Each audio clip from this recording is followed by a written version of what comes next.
En una sociedad en la que el consumo se impone como hábito, ¿qué lugar ocupan las drogas? ¿Qué diferencia hay entre drogas legales e ilegales? ¿Los efectos sobre el sistema nervioso? ¿Los daños a mediano y largo plazo? Para mí el porro es lo mismo que la heroína. Una cosa tenemos que desterrar, la palabra de la buena de la mala. Son todas drogas y todas hacen mal. No existe esto de droga blanda, droga dura, y entonces como es blanda, entonces está todo bien. Yo creo que no. La marihuana que esté prohibida es algo que ya está dejando de tener sentido. Lo que se está reivindicando es el derecho a consumirla, ¿no? Como cualquiera consume fármacos, ¿no?, que se recetan en las farmacias. En algunos países, la marihuana fue legalizada y despertó una nueva polémica sobre su consumo. Uruguay se convirtió en la primera nación del mundo en regular la venta, el consumo y la producción de marihuana. Yo no sé si lo que nosotros planteamos puede contribuir a solucionar el problema. Lo que tengo claro es que 100 años persiguiendo la drogadicción no da resultado. Se ha comprobado científicamente que alivia varias dolencias, ¿no? Quimioterapia del cáncer, depresión, glaucoma, esclerosis múltiple. Si quiere plantar en el balcón algo con propiedades medicinales, que plante aloe vera. El pediatra de ella me dijo, bueno, hasta acá llegamos. La última carta que me queda jugarme es el cannabis. Y a los 20 días se despertó. Según algunos, se deben imponer castigos a los usuarios de estas sustancias. Para otros, la prohibición y la criminalización promueven el consumo y la marginación. El Paco se quema y los chicos lo que hacen es aspirar el humo y eso es lo que genera el efecto. Nosotros decimos que es una droga de exterminio. Un pibe muere en menos de 6 meses. De acá a 5 años nos vamos a quedar sin pibes. Todo el tiempo aparecen nuevas drogas de diseño de las que desconocemos sus consecuencias. Hallaron éxtasis en los cuerpos de estos jóvenes muertos en esta fiesta electrónica. En Europa, para reducir los daños, lo que hacen es ponen laboratorios donde la gente comprueba qué droga tiene. Hay algo que se llama reducción de daño. Es algo que te brinda el Estado, que entiende que, igual si la droga está prohibida, hay gente que se va a drogar igual. Y ellos lo que te hacen es te informan para que te drogues de la manera más segura posible, que es algo que tiene que pasar acá. ¿Cómo implementar programas de prevención que resulten eficaces? ¿Es posible dictar leyes para evitar consecuencias fatales? ¿Cuál es el rol que los actores sociales deberían asumir?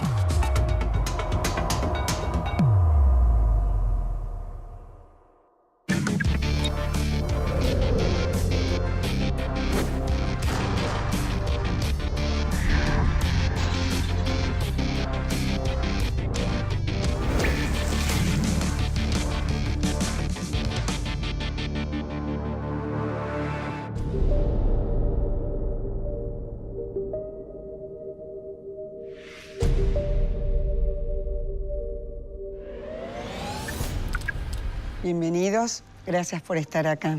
Los invito a presentarse. Soy directora del Hospital Reencuentro, un hospital de adicciones en la ciudad de La Plata. Soy titular de la cátedra de toxicología en la Facultad de Medicina de la Universidad de La Plata. Soy sociólogo, asesor en materia de política de drogas de la UNASUR y fui secretario de la Junta Nacional de Drogas de Uruguay en el momento en que se reguló el cannabis. Fiscal Penal de La Plata. Soy diplomado en política de drogas en México y soy miembro de la Asociación Pensamiento Penal, responsable del área de política de drogas. Los invito a que debatamos en torno del consumo de drogas. Es decir, ¿qué hacer ante el consumo de drogas? Y tal vez la primera pregunta pertinente sería, ¿de qué se habla cuando hablamos de drogas? Últimamente, en vez de hablar de drogas, hablamos de sustancias por la cantidad de productos químicos que están incluidos dentro de lo que genéricamente se llaman drogas. Después las podemos clasificar como queramos, ¿no? Legales, ilegales, de uso habitual, productos industriales, medicamentos, lo que fuera. Pero cada vez hay más sustancias que sirven para un uso conflictivo por parte del ser humano porque justamente la patología proviene de cómo el ser humano se relaciona con una sustancia determinada. Y cada vez se encuentran más drogas, si queremos decir en el lenguaje común, en cualquier producto que esté a su alcance. Si estamos en un momento en que la sociedad se acelera, proliferan todo, tenemos 300 nuevas sustancias psicoactivas por año, es imposible hacer un vademecum de lo prohibido porque sería casi infinito. Y todos los días tendríamos que estar incorporando nuevas sustancias prohibidas. Entonces, este es un dilema en que los organismos, incluso de contralor internacionales, hoy están expuestos porque todos los días habría una cosa nueva para prohibir.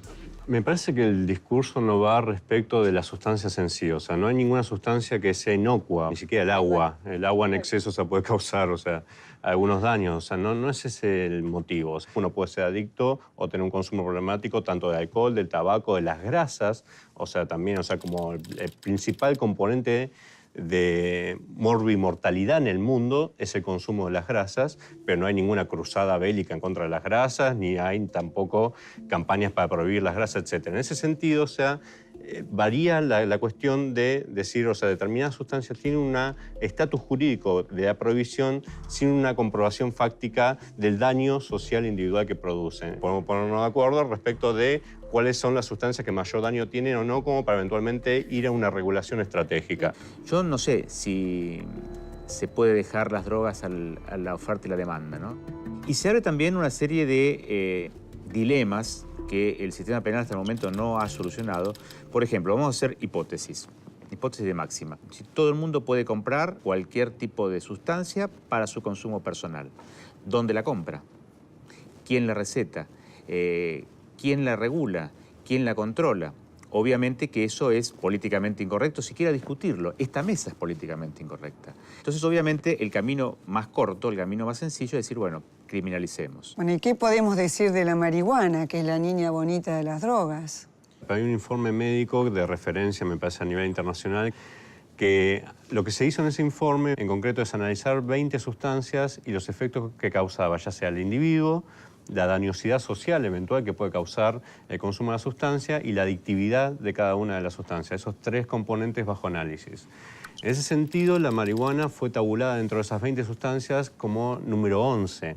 Primero estaba el alcohol, por ahí estaba el tabaco, o sea, en el medio también estaba la cocaína. Bueno, lo que refiere ese informe es la cuestión del consumo de las sustancias respecto a la dañosidad social es independiente también del estatus jurídico que se le brinda a la sustancia.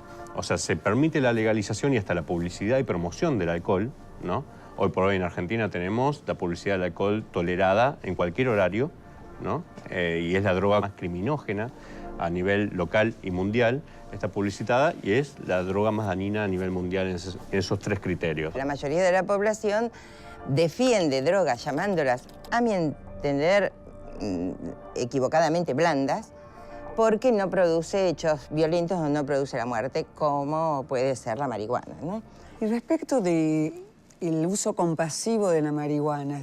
En realidad, el uso medicinal específico es el de algunos componentes, inclusive algunos cannabinoides específicamente dentro de los principios activos, para algún tipo de enfermedad neurológica, de enfermedad muscular y de epilepsias específicas que tienen que estar diagnosticadas por un especialista en esas patologías. Para el caso que tú mencionabas de la epilepsia refractaria infantil, es un tipo de cannabis que tiene 1% de CBD y 1% de THC, que es prácticamente no tiene poder psicoactivo, digamos, ¿no? Es una utilización médica comprobada a nivel mundial, hay varios antecedentes de regulación a nivel mundial y regional.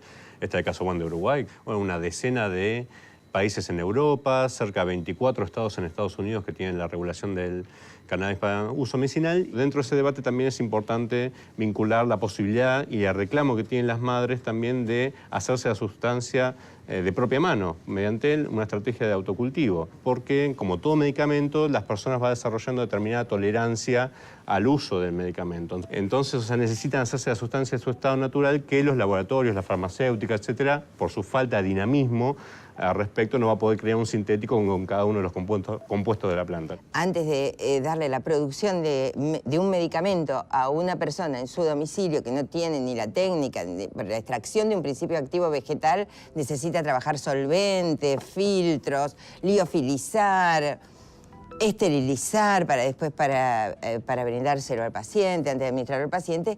Tendríamos que agilizar la dinámica de los laboratorios. Debería estar en manos del laboratorio, que tiene toda la tecnología, la infraestructura y el conocimiento científico para extraer los principios, y sin facilitar el hecho de que la gente que tenga una planta de marihuana en su casa tuviera posibilidad de administrarla erróneamente a alguien. Porque no tiene los conocimientos necesarios para hacerlo. Si una persona eventualmente desarrolla un autocultivo, lo aplica en su propio cuerpo y eso le resulta beneficioso respecto a su propia salud, ni el Estado, y menos el Estado punitivo, debería interferir en esa conducta porque no perjudica a ningún tercero conforme al artículo 19 de la Constitución. Entonces, su derecho humano a la determinación individual, la privacidad y eventualmente el ejercicio del derecho a la salud.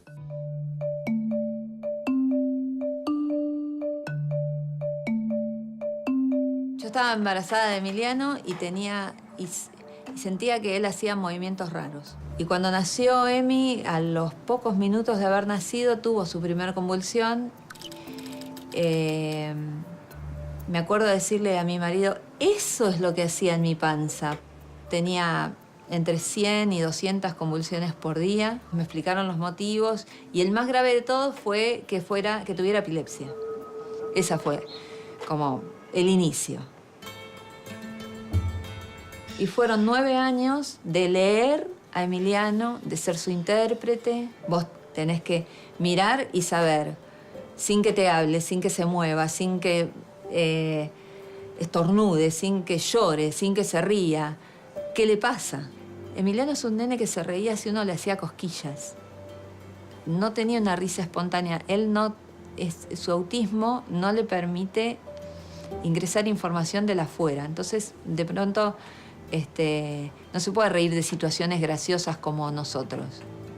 Había estado siempre muy, muy medicado. Era una persona de tomar 36, 40 pastillas diarias. La multimedicación hace que tu hijo babee, que tu hijo mire el piso todo el tiempo, hace que tu hijo no distinga frío y calor, que no pueda expresarse, que no pueda comunicarse con vos, que no te mire a los ojos. Cuando uno va y le dice al médico, mira, el nene cambió de personalidad, o sea, era un chico de tal modo y ahora es mucho más depresivo. Y la explicación de ellos sí, es así, puede provocar esas cosas. Y cuando más o menos me estaba adaptando, llega el cannabis. ¿Viste que hay cosas en tu vida que no te olvidás nunca? La primera vez que viste al amor de tu vida, el día que te enteraste que estás embarazada, no sé. Yo no me voy a olvidar nunca el día que vi la revista THC que decía, había una mamá de perfil con una nena y decía mamá cultiva, y abajo el copete de la nota era mamás que cultivan cannabis para sus hijos con epilepsia o algo así. Diciembre del 2014 sale ese número en la revista y en diciembre de 2015 yo le doy por primera vez a mi hijo. O sea que me tardé un año en quitarme miedos, prejuicios, investigar, saber. Hablé, digamos, lo busqué. Tal como me explicaron, en una galletita puse una gotita de aceite del tamaño de un granito de arroz, se lo di a mi hijo que estaba acostado en mi cama. De pronto escuché la risa, una carcajada. Y fui despacio a la pieza a buscarlo y estaba muerto de la risa y se estaba riendo de una situación graciosa. Entonces me puse a llorar, pero él se reía, entonces yo también, y no podía creer que eso estaba pasando. En ese momento, te puedo asegurar que en ese momento supe que iba a pasar todo lo demás.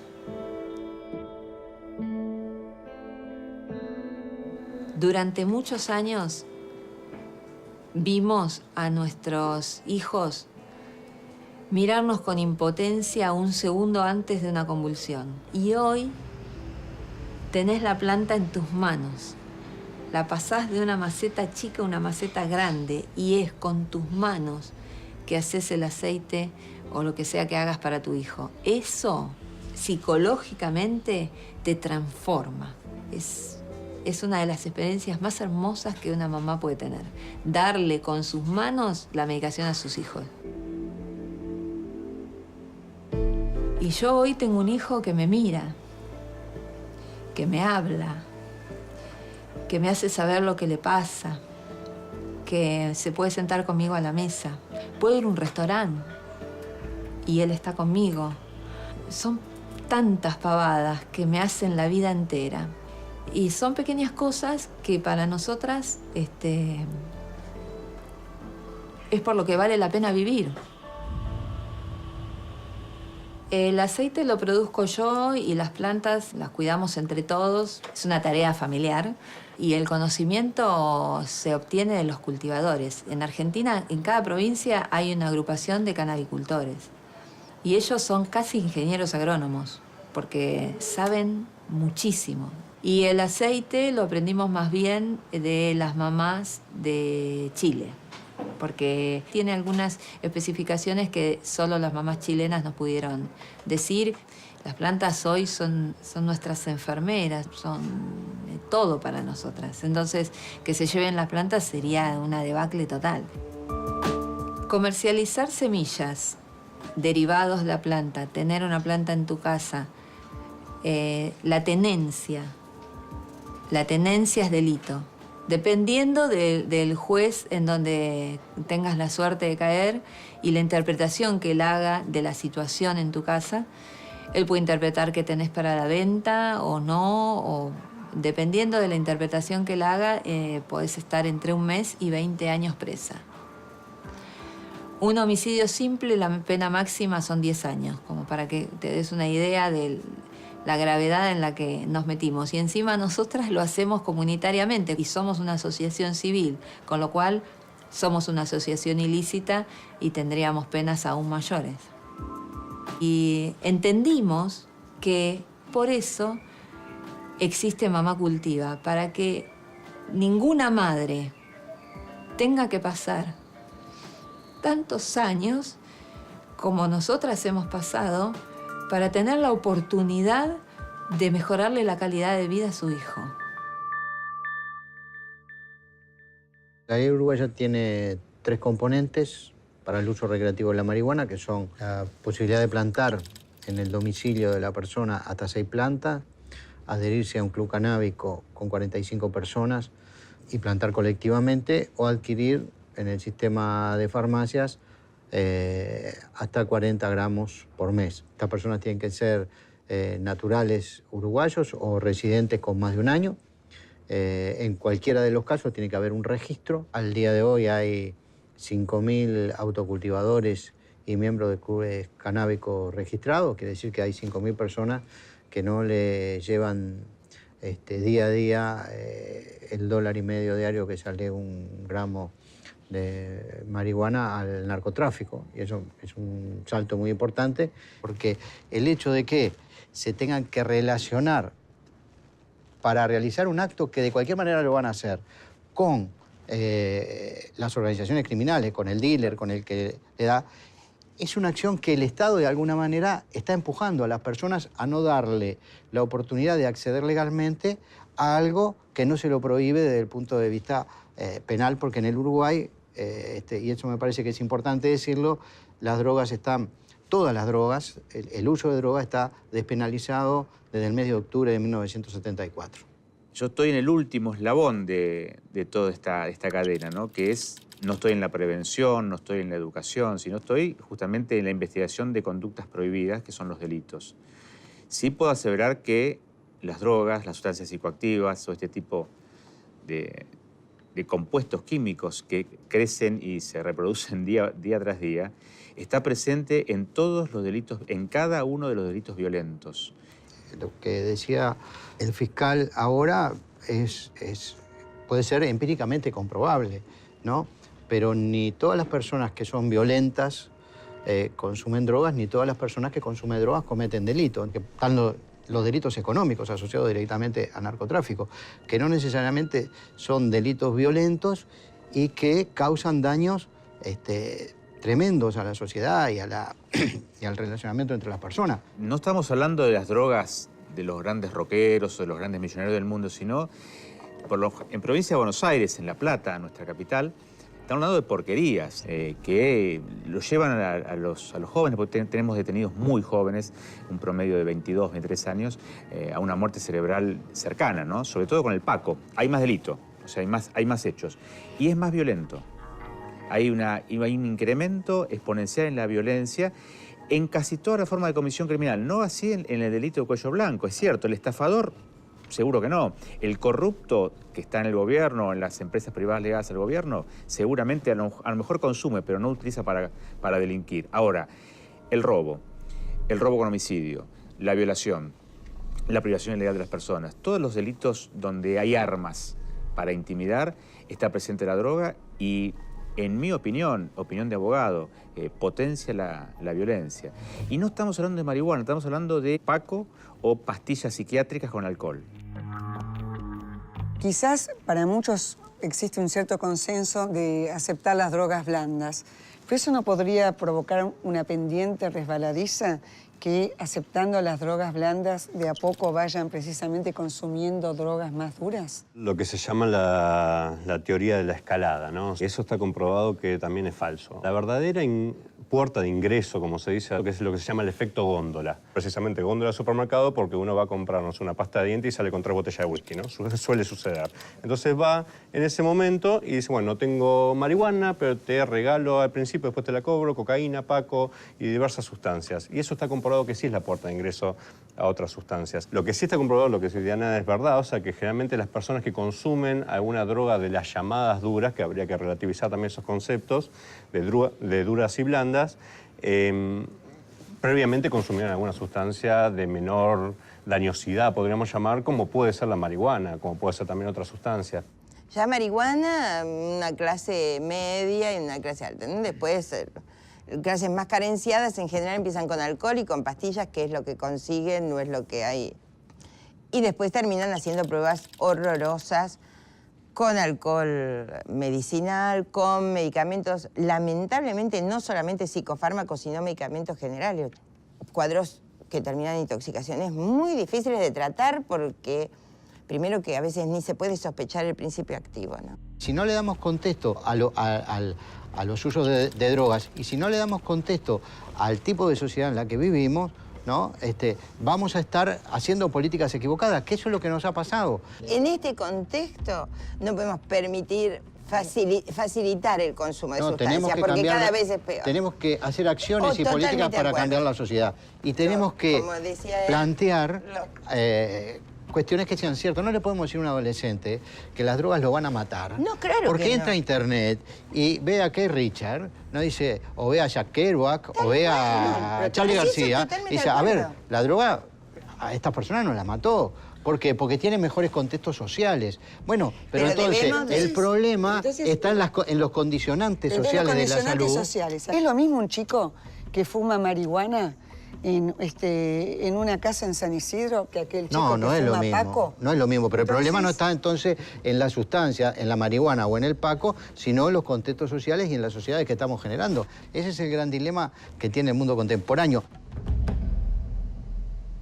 A mi criterio, o sea, el Paco es un producto de la prohibición. Primero no podemos definir qué es el Paco. O sea, pues es la basura, o sea, que queda en algunas cocinas, que varía constantemente conforme los compuestos que le ponen y demás. Por lo cual, o sea, difícilmente también podemos tener un pronóstico de los efectos de esa sustancia, ¿no? Son las sustancias más económicas y más baratas respecto de otras sustancias, como puede ser, o sea, su similar, o sea, la cocaína, que no se accede porque la prohibición, la clandestinidad, todo eso infla el valor del producto. Por eso digo que es un motivo de la prohibición que afecta a los más vulnerados, porque es la sustancia que acceden, ¿no? Como los pegamentos también. O sea, la sustancia que acceden por una cuestión económica.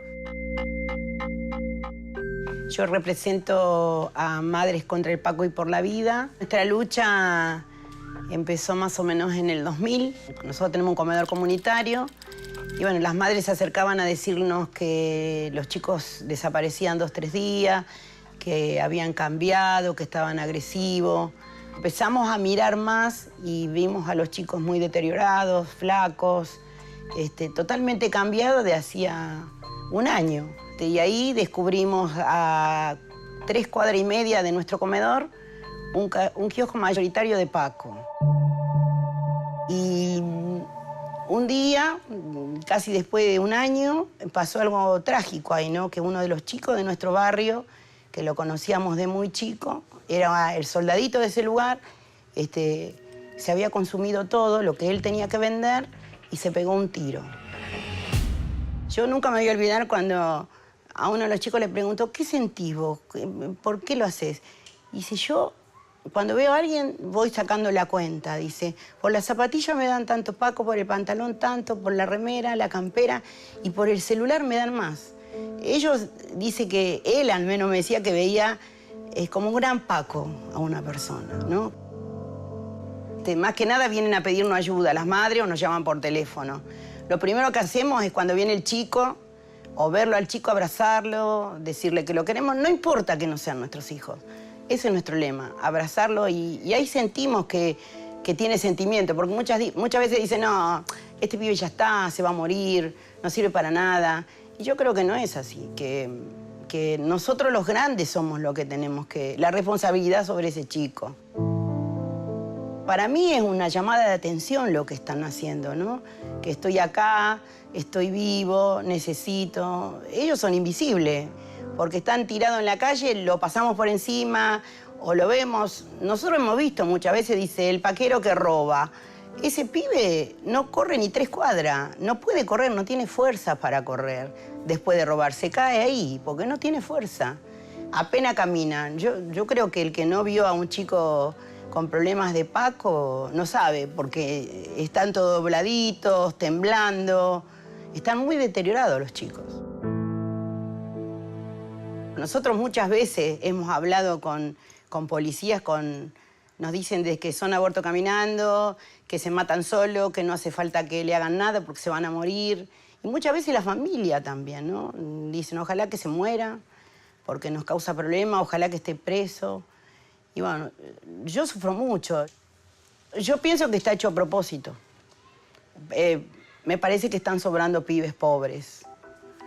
Yo por eso digo que todos nosotros como sociedad tenemos que hacer algo, porque eso es un boomerang.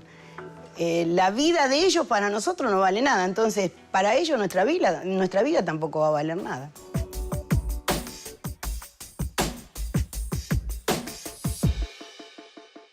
Y hago una pregunta concreta. ¿Cómo debería procederse con las fiestas electrónicas? Es decir, ¿desde dónde se debería abordar?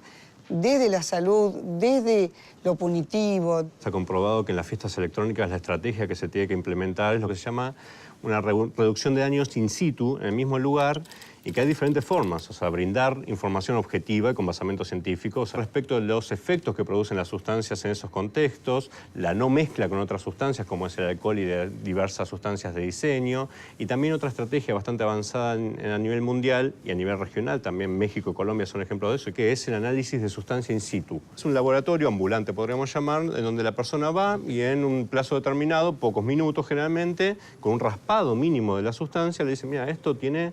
Para hablarlo más en claro, esto tiene tal veneno, te puede matar. Yo comparto lo que él dice. Es una Argentina del siglo XXIII. Tenemos que el empresario es corrupto, que la fuerza policial o de seguridad que controla es corrupta, que no se le explica absolutamente nada y que a los padres, los chicos le dicen vamos a una fiesta de primavera. O sea, nadie informa que en las fiestas electrónicas se consumen este tipo de pastillas. Ningún médico da la explicación o le permiten dar la explicación de lo que pueden llegar a ser. Y como él bien dice, todos los días hay una nueva droga de diseño. No hay ningún tipo de publicidad, ni los organizadores de estas fiestas dicen, ojo que aquí existe la posibilidad que vengan vendedores ambulantes a repartirles estas pastillitas de colores y nosotros les vamos a cortar el agua de los baños y ustedes van a tener que comprar en una jaula aguas minerales a $50 la botella. O sea que es una Argentina posible, pero creo que estamos lejísimos. Yo comparto que bueno, los países de América Latina no somos los más transparentes posibles, tenemos altos niveles de corrupción a veces, pero no podemos abdicar de necesidad de reformar nuestras propias instituciones. Lo que nosotros precisamos es un Estado que esté presente. En el caso de Uruguay se hizo conjuntamente con los empresarios. Fueron los empresarios que dijeron, bueno, ante lo que pasa en Argentina, a mí me va a pasar el negocio. Y yo no quiero que mi negocio, que es hacer la fiesta, no vender pastillas, funcione. Si esto no funciona, lo que se va a terminar es en la suspensión de todas las fiestas. Y eso no le sirve a nadie, ni siquiera a los que eventualmente pueden ser corruptos. La sociedad argentina, o sea, no es muy diferente ni a la sociedad uruguaya, ni de Colombia, ni México. No estamos hablando de experiencias ni de Noruega, Finlandia, que generalmente estamos muy lejos de esa situación. Estamos viendo una estrategia que sea posible para evitar, o sea, la muerte, como sucedió con 5 jóvenes en la última Time Wrap, la fiesta electrónica. Esas personas en ningún momento fueron a buscar la muerte o un suicidio masivo. Fueron a buscar una relación con una determinada sustancia que en ese contexto suponían que le iba a crear un efecto psicoactivo determinado, nunca la muerte. Lo que produce la muerte es efectivamente motivo de prohibicionismo, o sea, motivo de no saber lo que tiene una sustancia, ¿no? De no saber lo que consumieron y eso le produjo la muerte. Me parece distinguir 2 cosas. Primero, eran todos adultos, el caso que murieron uruguayos también. En todos los casos con niñas, niños y adolescentes está claro que no deben de consumir ningún tipo de drogas, incluida el alcohol, y que hay que realizar políticas explicativas para esto. Había quizás 2.000 personas más del aforo que tenía, ¿no? Entonces, no le podemos echar la culpa a la sustancia cuando había 2.000 personas más, cuando no había agua, ¿no? Cuando sabemos que específicamente este tipo de drogas lo que tienen es una necesidad de más hidratación. Mi hijo estudiaba arquitectura, laburaba en mi empresa, tenía a su novia, era súper familiero. El sábado anterior había estado comiendo sushi y mirando una peli en casa. No iba de joda de reviente todos los fines de semana. Ojalá yo hubiese tenido un antecedente de haberlo visto a mi hijo en ese estado. Yo hubiese dicho, bueno, acá algo pasa. Nunca lo vi mal a Agustín. Se hablaba, yo le decía, che, vos que vas a esa fiesta, yo sé que toman éxtasis. Mamá, no pasa nada. Él decía así, tengo amigos que toman hasta 6 pastillas por noche, no pasa nada. Porque él iba a la Greenfield, la Moonpar y no sé, 3, 4 que eran al año, que se hacen de noviembre a diciembre. No, después no era más de la electrónica. Lo de Agustín fue en Costa Salguero. Agustín solo tenía éxtasis y cristal. No había consumido alcohol, no mezcló, como dicen, mezclas, no. Eso solo lo mató. Eso solo es suficiente para matarte. En 6 horas eso lo mató. Yo hablé con amigos de Agus, me dijeron, mira, Fer, estábamos como en el Sarmiento, así, hacinados, donde tendrían que entrar, por decirte un número, 10.000 personas, había 16.000. O sea, eso, estar hacinados, transpirando, más tomar el éxtasis que te aumenta las pulsaciones, que necesitas agua, líquido. Entonces, también el ambiente hace a que el chico no se pueda recuperar. Yo, en mi ignorancia, dije, está internado, lo limpian, le barren toda esa basura, y mi hijo me lo llevó a casa esta noche. Agustín, eran las 9:30 de la mañana, 10, y tenía todavía 180 de pulsaciones. Ese corazón venía latiendo desde las 6:30, full. Y entró con 42 grados de fiebre, estaba en un colchón de hielo. Yo lo que pasa es que creo que el consumidor social, que sería el caso de mi hijo, es más difícil para los papás darnos cuenta. Y hablado con un psiquiatra, él me dijo que también para el organismo es más fuerte, porque la persona que no consume las drogas habitualmente, que sabe cómo manejarlas, quizá el día que la consume, el cuerpo le termina pagando con esta. Me parece que está todo preparado para esto, para llevar a los pibes a esto, que quieran consumir, a que necesiten consumir. Yo creo que van a ser los chicos los que van a tener que tomar la conciencia que realmente con estas drogas no se joda, que te pueden matar, que no es joda. Porque todos dicen, el Paco es tremendo, sí, es tremendo, pero el Paco te lima la cabeza en 6 meses. Bueno, esta droga a mi hijo me lo mató en 6 horas. En 6 horas se comió a un pibe de 23 años que estaba impecable.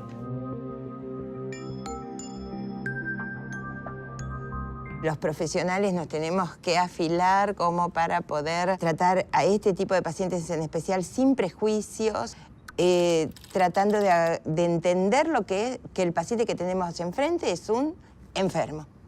Lo que no puedo entender que no se que no lo hagamos, ni como comunidad médica, ni los padres ni los maestros, tampoco. Que no lo asimilen a otra enfermedad. Si le ve una astilla clavada en el brazo, lo lleva al médico. ¿Por qué lo ve consumir droga o sospecha que consume droga y no lo lleva a un médico?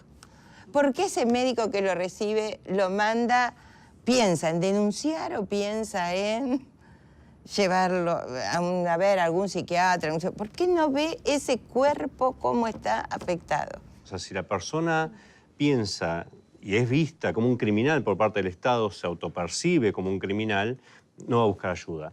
Por miedo a ser efectivamente criminalizado o por miedo a ser tratado compulsivamente, ¿no? Que es otra forma encubierta de criminalización. Y además la gran mayoría, no todos, pero la gran mayoría de los tratamientos estuvieron vinculados a lo que se llama la abstención, ¿no? El abstencionismo. Eventualmente, si yo sé que voy a requerir ayuda al Ministerio de Salud, supongamos, o al hospital donde trabaja la doctora, y la doctora me va a encerrar en una pieza junto a 20 personas más y nunca me va a dar un cigarrillo, ninguna dosis más, la verdad yo no voy a buscar esa ayuda. En este estadio se necesitan decisiones inmediatas, ¿no? Cuando se superpone la categoría de consumidor y delincuente, que no siempre tienen que identificarse, pero lamentablemente con el caso del Paco se da, que lamentablemente para conseguir esa basura delinquen los muchachos. El Estado, más allá de la prisionización, necesita y es imperativo darle un tratamiento, ahí sí compulsivo, porque es un tratamiento no para sacarlo de la adicción, sino para salvarle la vida. Y esto obviamente no está pasando. Vos a la droga la ves, yo la veía enfrente de mi casa, pero jamás me imaginé que iba a entrar a mi casa sin golpearlo en las manos ni la puerta. A uno le parece que el hijo de uno no lo va a hacer, ¿viste? Vos decís, no puede ser. Yo la empiezo a notar mal a una de mis hijas, no la veo bien. Una de las cosas que me llamó la atención, que era muy coqueta y andaba así le daba lo mismo. Era detallista y le daba lo mismo. Eso fue algo que presté atención. Fue todo acelerado, no sé. Yo me encontré que estaba fumando Paco. No, que estaba fumando marihuana. No, yo me encontré con eso. Es muy difícil porque uno tiene como una especie de negación al principio. Son dos cosas. Aceptás la realidad, sabés que tu hija se está drogando y a su vez tenés una negación porque decís, ¿cómo me puede pasar esto a mí? Pero yo sabía que el Paco la iba a llevar a la muerte. Eso es de eso tomé conciencia desde el primer momento. Esto empezó en el mes de marzo y en el mes de julio, agosto, era un caos. Ella tiene ese intento de suicidio, que ahí es como que a mí dije esto, ¿cómo voy a solucionar esto? Entré en un estado de desesperación ahí. Y me tocó estar del otro lado. Yo en ese momento no dije que soy enfermera. Yo me fui al hospital como una mamá, no como enfermera. La llevo sin signos vitales. Yo pensé que no la iba a tener, porque sinceramente pensé eso. Al ser enfermera, llegar, bueno, ella no le podían hacer un lavaje de estómago, estaba totalmente hipotónica. Hipotónica quiere decir que está toda floja, que no tiene nada, que está hecha un flan. Y verla a una enfermera y decir, pero no, si es una paquerita. Paquerita, le dijo.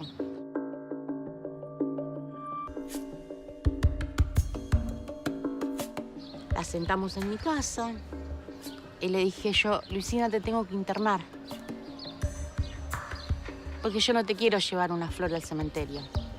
Logramos la internación en una comunidad cerrada, lo que yo quería. Estaba todo bien, estaba todo bárbaro. Yo, bueno, y de ahí en más, bueno, fue otro comenzar. Fue un aprendizaje, fue un llamado de atención.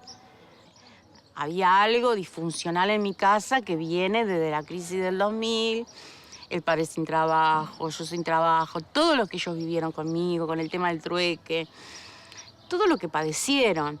Ella era, yo la veía la más energética, la más sonriente, la que más me abrazaba, y ella era la más vulnerable. Y algo le estaba pasando y nunca le pregunté qué te pasa.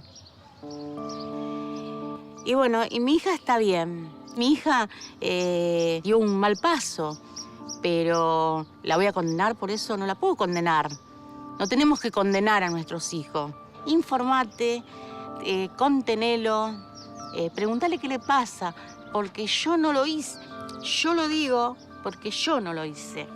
Ese es el mensaje que voy a dejar. Que lo hagan, que le pregunten qué te pasa, cómo te sentís, qué te pasó. Y hablar de la droga.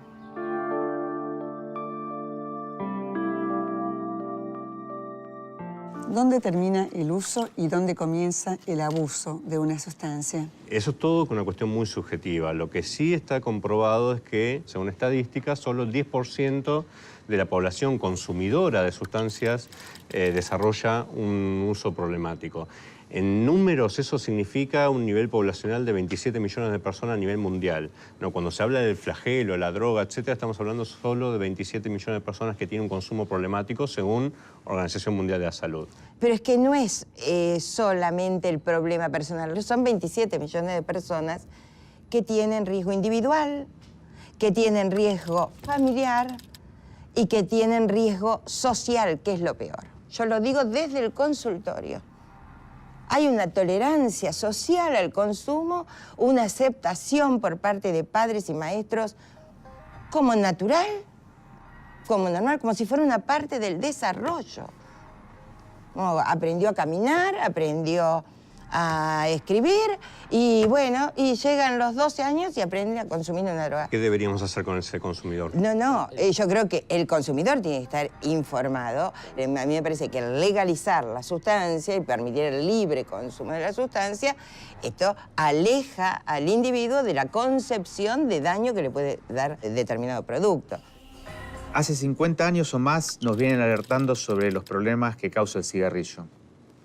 Y recién cuando los problemas de mercado y cuando los problemas de aseguradoras nos pusieron en un brete, como sociedad nos atrevimos, ¿no?, a poner en las marquillas y en las cajetillas de cigarrillo las fotografías de lo que hace el tabaco. ¿Por qué no mostramos en esas fiestas tan elegantes cómo quedan los hígados cirróticos? ¿Por qué no mostramos qué hacen las drogas de diseño? Y lo que mostramos son gente saltando con música alegre y después terminan como terminan las fiestas electrónicas. Creo que estamos llegando siempre atrás. Hay que avanzar con una estrategia entonces de regulación de las sustancias, ¿no? Y eso estoy totalmente a favor. Si vos le sacás ese, supongamos un número, 80% de mercado, se lo sacás de las manos de la regulación mafiosa del narcotráfico y lo pasa a regular el Estado como cualquier otra sustancia dañina, como puede ser el tabaco, el alcohol, etcétera. En base a eso, también se regula el acceso a menores de 18 años, la prohibición de acceso a esa sustancia, manejar determinados automotores y máquinas pesadas o ir a trabajar bajo los efectos de la sustancia, todo un proceso de regulación entre los cuales se podría brindar información objetiva respecto a los efectos que le produce la sustancia y hacer campañas de prevención que está comprobada que son 7 veces más efectivas que las campañas de control del narcotráfico para disuadir el acceso a los consumos, ¿no? Los estados han abdicado de gran parte de sus potestades, ¿no? Porque si pensamos y lo vemos en el tiempo, ¿no?, lo que son los mercados de drogas en el año 2016 y lo que eran los mercados de drogas hace 30, 40 años, ¿no?, ha habido un desarrollo exponencial de estos mercados. Y por esta contradicción, al prohibirlo todo, se dejó todo en manos de los mercados criminales. Entonces el Estado no controla la calidad de la sustancia, no controla el precio, no obtiene recursos de esos mercados. Estoy hablando para el mundo en general, incluido Uruguay, porque Uruguay ha regulado solamente la marihuana. Y por otro lado, y esto es lo más patético de la situación, y hay una violación flagrante de los derechos humanos por parte de todos los estados, es que empujan a los usuarios a cometer un acto que es privado, a que cometan un acto ilegal, que es ir a comprar al mercado negro y al mercado ilegal, y lo someten a una situación de violencia extrema, porque entrar a una casa, ¿no?, imaginémonos un muchacho, un adolescente, un joven, que por primera vez entra en contacto con la sustancia y que se pone en relación con personajes del mundo del AMPA, personajes del mundo criminal, que es el que le proporciona. Y que si va a buscar marihuana y no tiene marihuana, le termina vendiendo o una pastilla o una, o una droga de síntesis, o cocaína o pasta a base de cocaína, ¿no? Se tiende a igualar adicto a consumidor y consumidor y adicto igual a marginalidad y pobreza. Como es el sistema hiperconsumista, hipercapitalista, ¿a quién señalan? A aquel que no puede consumir. Es un sistema que evidentemente es insatisfactorio, que nos oprime y del cual está muy bien querer escaparse. ¿Y cómo nos vamos a escapar? Y la única manera que nos enseñaron a escaparnos. Y nos enseñaron a escaparnos consumiendo. No nos enseñaron a meditar en la escuela. Nos enseñaron que primero que teníamos que ser mejores que otros, ¿no? Y competir con el otro, y ser superiores, y tener mejores notas, y que teníamos encima, valíamos algo, valés un 6, valés un 10, valés un 3. Y esos chicos que fuimos criados por esa televisión segmentada, en la cual nos ofrecían ser consumo y ser consumidos también, crecimos y no sabemos otra manera de vivir que no sea esa. Entonces también nos dijeron que tenemos que vivir experiencias intensas. ¿Cómo sos más intenso? Bueno, ahí están las drogas para ser más intenso, ¿no? La cocaína, que es una droga que atraviesa todas las clases sociales, pero sobre todo la clase media y la clase alta. Para ser más intenso, para trabajar más, para ser más productivo. Se nos cayó el amor porque nuestros padres se divorciaron, no se divorciaron, pero siguen casados muy a su pesar. Pero tenemos el éxtasis que nos fabrica una ilusión de amor eterno y de empatía por el universo que en realidad no sentiríamos. O la marihuana, que es de consumo más amplio, creo que es la droga que más claramente refleja esa necesidad de tomarnos la realidad con un poquito con menos intensidad. Yo empecé a consumir sustancias que pueden ser consideradas drogas, como una búsqueda de exploración de la conciencia, ¿no? Toda aquella literatura de Castaneda, las enseñanzas de Don Juan y demás. De hecho, consumía plantas sagradas que no son ilegales ni siquiera. Haciendo una exploración de qué había más allá de la realidad de la conciencia. Y después me fui por los caminos más tradicionales y empecé con la música electrónica, ir a fiestas electrónicas y empecé a consumir éxtasis y demás. Y la verdad que tuve un vínculo siempre, si cabe el término, muy sano con las drogas. Es decir, nunca pensé que estaba enfermo, ni que era adicto, ni que tenía un problema. Siempre pensé que simplemente estaba explorando mi conciencia y las posibilidades y estaba haciendo lo mismo que habían hecho la mayoría de mis grandes maestros en el arte, en la música, en la literatura. Es decir, ¿por qué no lo iba a hacer yo si lo habían hecho la mayoría de los grandes hombres y mujeres que admiro? Y después sí hubo un momento en que quizás perdí un poco ese horizonte de exploración de la conciencia y me convertí en un horrible ser, parte de una maquinaria de producción con el consumo de cocaína y demás, que es la droga del sistema. ¿Qué se puede hacer? ¿Cuáles son las propuestas para realmente desarticular ese flagelo que ataca realmente a los más vulnerables? No castiguemos al consumidor, démosle todas las posibilidades sanitarias para su tratamiento. No lo obliguemos tampoco a curarse si no quiere, pero ayudemos a los menores, informemos, escuchemos a los médicos, que en realidad conocen ese mundo que no es matemático, ese mundo que es un laberinto, que es el cuerpo humano. Podemos hablar horas y horas y horas, pero una realidad que no vamos a poder contradecir es cuando un médico en la mesa de Morgagni abre un cuerpo y dice: esta persona murió por consumo masivo de estupefacientes. Hay que hacer todo lo que sea respetuoso de los derechos humanos. Como lo viene diciendo la Corte Suprema hace 30 años, despenalizar determinadas conductas como la tenencia para consumo, el autocultivo. Y después, sí, progresivamente, el tema de reducción de daños ya está aprobado por una ley de 2014, de forma unánime se aprobó la política de reducción de daños a nivel nacional, que es la ley de abordaje de consumos problemáticos. Lo que pasa es que la falta de reglamentación de esa ley no le brinda un contenido. Entonces, como pasó la otra vez en el contexto de la fiesta electrónica, algunos proponen darle una botella de agua, que es una estrategia de reducción de daños, y otros proponemos el análisis de sustancia in situ para comprobar lo que están consumiendo. Y después lo que hay que avanzar también es dar un tratamiento más humanitario a las mujeres que son utilizadas por el narcotráfico, como es el tema de las mulas. 9 de cada 10 mujeres encarceladas en el sistema federal, extranjeras, están por delitos de correos humanos. Se los aleja de la familia, se rompe el vínculo familiar con sus hijos, etcétera. Todos los daños que podemos hablar de la criminalización de la pobreza de esas mujeres. Y obviamente después empezar a acaparar las sustancias, sacarlas de manos del mercado ilegal y regularlas por parte del Estado, como cualquier otra sustancia. Creo que falta mucho de trabajar en que nosotros todos entendamos qué es una enfermedad, que es un proceso patológico, crónico, que cuando el diagnóstico sea más precozmente, más fácil va a ser resolver el problema, que seguramente tendrá mucho que ver con la psicoterapia, seguramente, porque ese es el inicio. No importa si quiere dejar, si no quiere dejar, si quiere seguir consumiendo, qué quiera. Hay que cuidarlo. Es un paciente, hay que cuidarlo y hay que tratarlo. Uno le dirá que no le conviene, como le dice que no le conviene comer grasas insaturadas. Bueno, le dirá que no le conviene, pero hay que tratarlo. Lo que no se puede es dejarlo sin tratamiento. Lo mejor que creo que es posible hacer en relación a los usos de drogas es educar para que haya usos responsables de drogas, como sucedió en la historia de la humanidad, en que las sociedades educaron de manera diferente desde el punto de vista religioso, desde el punto de vista moral, desde el punto de vista cultural, para que las personas tuvieran una relación con las drogas que no fuera una relación que les causara daño, que les causara enfermedad, ¿verdad? Desde tiempos inmemoriales los seres humanos recurren a las drogas para disminuir la angustia y obturar el vacío existencial.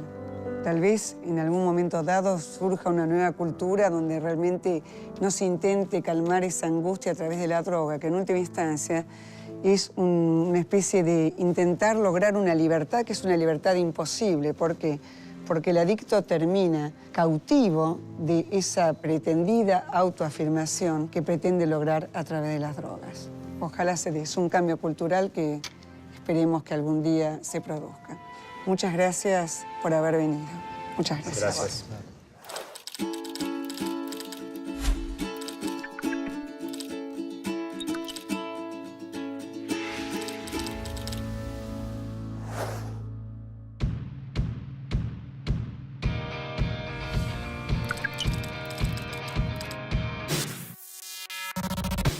Lo habitual, un brindis, una copa. 2 copas de vino en la comida, una copa de champán después. Para divertirme, dijimos, sí. Muy poco. A veces bastante. Cuando salgo a bailar, una cantidad media. 3 tragos, 4. Bastante. No, no consumo alcohol. Si tomo una copa, probablemente tome 2, 3 o 4. 3, 4 cigarrillos. Fumo cuando tomo alcohol, a veces fumo hasta 10 cigarrillos. Ahora estoy intentando fumar menos. Con River campeón he dejado el cigarrillo. Lo que haya. De vez en cuando, marihuana. Vi el caso de la muerte de mi padre y aprendí que el cigarrillo era mejor dejarlo lo más rápido que se puede.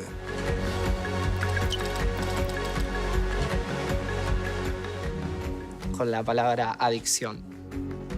Con los fármacos. Con una desgracia. Con cualquier diseño químico que entra al organismo. Con problemas que no se pueden resolver o llamar la atención de alguna forma para que lo ayuden. Con drogas legales y con drogas ilegales. Con muerte. Con un gran mercado de las farmacéuticas. Con la estigmatización de muchas clases sociales también. La asocio con libertad, la asocio con transgresión. En algunos casos la asocio con enfermedad.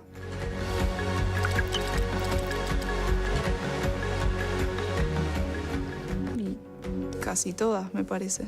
Las que tienen un proceso químico, donde hay alguien que lo vende y se lleva su ganancia. Yo entiendo que el cigarrillo también es una droga.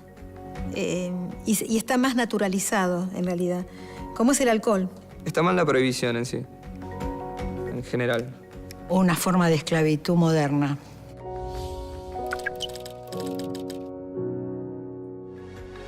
Hay que partir de la base de la educación y la prevención.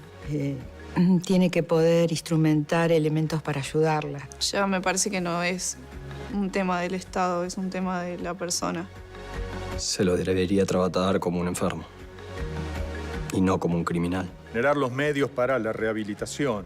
Me parece que hay que acompañarlo y acompañar a la familia. Primero, proteger a las personas que consumen drogas y están en situación, digamos, de adicción. Y no debería criminalizar a una persona que consume, ¿no?